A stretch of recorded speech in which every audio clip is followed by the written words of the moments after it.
جیسے خوراک کا میں کہتا ہوں، جو بے وقوف خوراک پہ پیسہ خرچ نہیں کرتا وہ کم بخت دوائیوں پہ اس سے 10 گنا زیادہ خرچ کرتا ہے. ابھی یہ کل میں کسی جاننے والے کو بول رہا تھا کہ روزانہ اتنے کاجو کھایا کرو پابندی سے. اس نے کہا کاجو کوئی سستا آ رہا ہے؟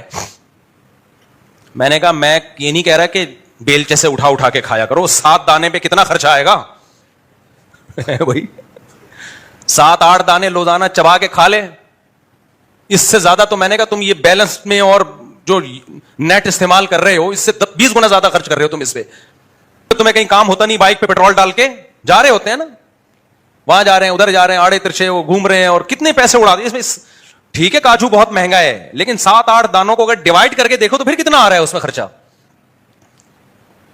کاجو کھا رہا ہوتا تو یہ کھوپڑی صحیح استعمال ہو رہی ہوتی اور اس طرح کی الٹی الٹی باتیں نہیں کر رہا ہوتا. سمجھتے نہیں ہو بات کو. میرا خیال ماں باپ کو چاہیے اپنے بچوں کو خوراک اسٹینڈرڈ کی دیں، بے شک اس میں خرچہ زیادہ ہو جائے، وہ خرچہ آپ کو بڑے خرچے سے بچائے گا. میں جب لاہور گیا ایک ہاسپٹل تھا، اس وقت نام ذہن سے نکل گیا ورنہ نام بھی بتاتا، بڑا اچھا ہاسپٹل، فری علاج کرتا ہے نا غریبوں کا. تو ڈائلسس کے پیشنٹ میں نے وہاں دیکھے اور کینسر کے پیشنٹ دیکھے جن کا علاج ہو رہا ہے. وہ آپ ہسپتال جاؤ اور مریضوں کی حالت دیکھو، آدمی ہل جاتا ہے اندر سے. صحت کتنی بڑی نعمت. وہاں میرا بیان بھی تھا ڈاکٹروں میں نے ان کو بڑا اپریشیٹ کیا. میں نے کہا ماشاءاللہ آپ لوگ بہت اچھے لوگ تھے اور بڑے بڑے تاجروں نے فری میں وہ ایک ٹرسٹ بنایا ہوا ہے اور علاج کر رہے ہیں. میں نے کہا مجھے ایک بات بتاؤ، اتنا کروڑوں روپے آپ کا خرچ ہو رہا ہے ڈیلی ان کے علاج پہ،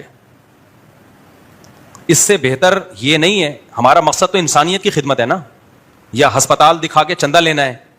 ایسا تو نہیں ہے نا. مخلص لوگ تھے، میری بات سمجھ رہے تھے.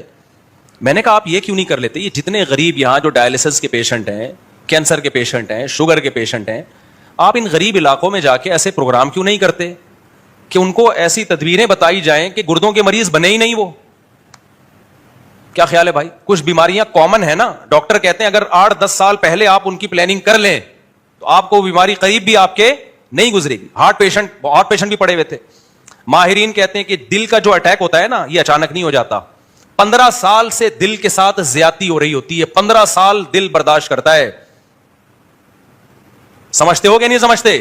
15 سال سے جو آپ کا لائف اسٹائل ہے وہ غلط ہوتا ہے. یعنی کم سے کم 15 سال لائف اسٹائل غلط خوراکیں کھا کے دل کا بیڑا غرق کر دی. 15 سال کے بعد جا کے دل آڑا ترشا ہوتا ہے اور اٹیک کا ذریعہ بنتا ہے. تو بہتر نہیں ہے 15 سال پہلے ہی ان کو بتا دیا جائے بھائی یہ خوراکیں مت کھاؤ، یہ لائف اسٹائل مت اختیار کرو، اور پھر ان کو ویڈیوز دکھائی جائیں گے دیکھو یہ پھوڑتا تھا پراٹھے اور ورزش نہیں کرتا تھا، یہ دیکھو یہ کیسے پڑا ہوا ہے ہسپتال میں، اس کی حالت دیکھو.